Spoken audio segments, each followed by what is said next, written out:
जनता की सेवा करने का मुझे मौका जो माननीय नरेंद्र मोदी जी ने मुझे दिया है। कुरुक्षेत्र संसदीय क्षेत्र से मुझे लोकसभा के चुनाव में उतार कर, इसलिए मैं बहुत आभारी हूँ माननीय मोदी जी का, माननीय खट्टर साहब का, माननीय मुख्यमंत्री नायब सिंह सैनी जी का, जिन्होंने मुझे खुले दिल से खुले मन से मुझे अपनाया है, ये सेवा का मुझे मौका दिया है।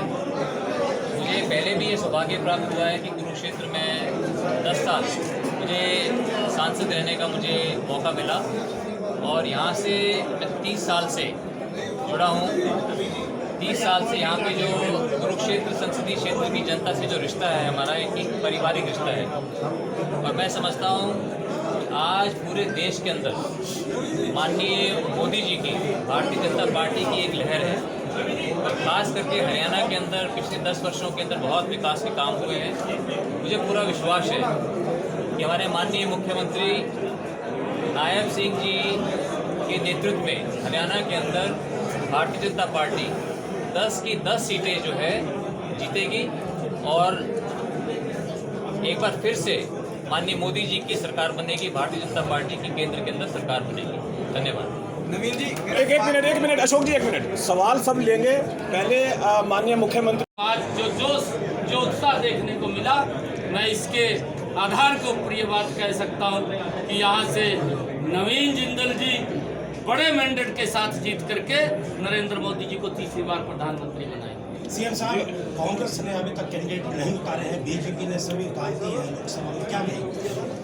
देखिए, कांग्रेस के अंदर डर है और कांग्रेस के बड़े नेता चुनाव लड़ने से मना भी कर रहे हैं अंदर खाते।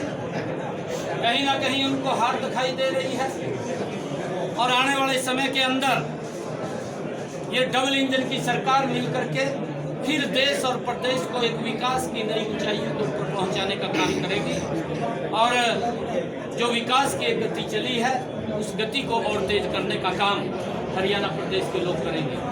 सीएम साहब, मेरा सवाल है, सिक्योरिटी को लेकर पूर्व मुख्यमंत्री भूपेंद्र सिंह हुड्डा कह रहे हैं कि सिक्योरिटी को कम किया गया है, जबकि आपकी सिक्योरिटी बढ़ाई गई है, पूर्व सीएम की सिक्योरिटी बढ़ाई गई है, अनिल विज जी की सिक्योरिटी बढ़ाई गई है, इसको लेकर क्या है? देखिए, ऐसा कहीं नहीं है किसी की सिक्योरिटी के साथ, जिसको प्रोटोकॉल के हिसाब से, लॉ के हिसाब से, जहाँ पर भी जो एक नियम बना हुआ है उस नियम प्रक्रिया के हिसाब से जिस व्यक्ति को जितनी सिक्योरिटी की आवश्यकता है सरकार उतनी सिक्योरिटी उसको उपलब्ध करा रही है।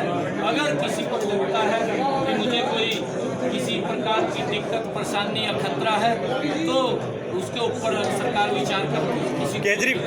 सर, केजरीवाल जेल में हैं और लगातार आपके जो कार्यकर्ता प्रदर्शन कर रहे हैं, पीएम हाउस को भी घेरने की कोशिश की आज उन्होंने। देखिए, हमारे हरियाणा के अंदर कहावत है कि हाथी के दांत खाने के और दिखाने के, और ये सेम कहावत ये आम आदमी पार्टी के ऊपर लागू होती है और उन्होंने जिस प्रकार का मंच से खड़ा होकर के कहा कि हम कट्टर ईमानदार हैं, हमारी पार्टी कट्टर ईमानदार है, आज उसका चेहरा पूरे देश के सामने आया है। आज लोग देख रहे हैं कि जिस प्रकार से बैक पिछले दरवाजे से नीतियाँ बना करके उसका जो लोगों के संसाधनों के ऊपर किस प्रकार से उन्होंने उसका दोहन किया है, ये सारा का सारा दिखाई दे रहा है। और हमने तो पहले भी मैंने ये बात कही थी कि इसमें डरने की कोई बात नहीं है कि अगर जो पैसा आया है वो तो बताना पड़ेगा कि कौन से रास्ते से आया है।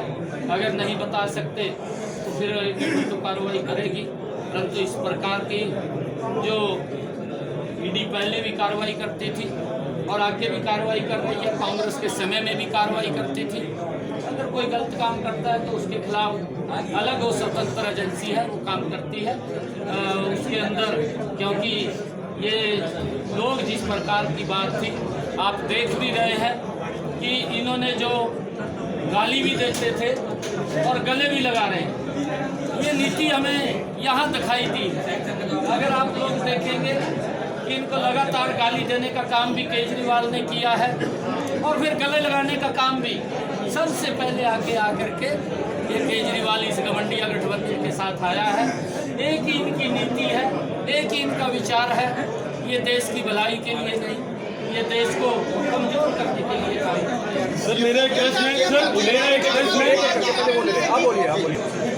आपके पास कैंडिडेट नहीं बचा क्षेत्र से, इसलिए दूसरी पार्टी से कैंडिडेट लेकर आए। चौधरी ओम प्रकाश जिंदल हमारे यहाँ से सांसद प्रत्याशी रहे हैं, आपको जानकारी होगी, ये बाहर के नहीं हैं। चौधरी ओम प्रकाश जिंदल जी हमारे भारतीय जनता पार्टी और विकास पार्टी के सांसद उम्मीदवार रहे हैं।